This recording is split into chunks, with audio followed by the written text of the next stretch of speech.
The function f of x is defined for f of x as x cubed plus 4, for x being between minus 2 and 1. For the inverse function, f to minus 1 of x, determine the domain and range. Now, you don't actually have to find the inverse to actually do this, but let's just do that just for a matter of fact in case you are. If to find the inverse function, you say let y be equal to x cubed plus 4, and then you make x the subject. So it's quite simple. You take 4, and then take the cube root of the result, and then you rewrite it as f to the minus 1 of x, and change the y to an x, so it's a cube root of x minus 4. However, you didn't have to actually do that to answer this question.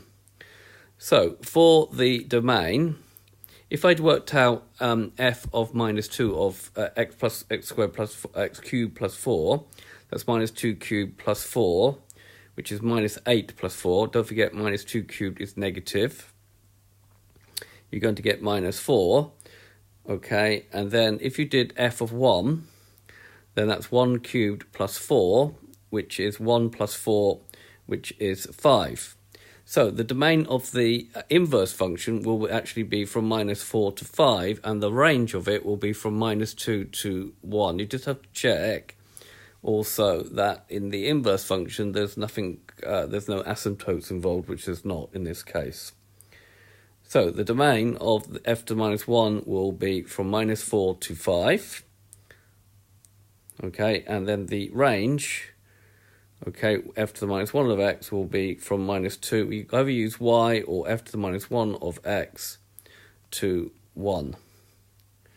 Okay, if we look at that using a diagram, if you ever draw a diagram of a function and its inverse function, then you need to make sure you have equal aspect on the axis. You obtain the inverse function of the green function, which is the blue one, by reflecting it in the line y is equal to x. So you can see here we've got minus 2, minus 4, and then here on the inverse function it will be minus 4 to minus 2. And similarly here we've got 1 to 5, and this will change to 5 to 1. Now you weren't required to draw the diagram or even find the inverse function.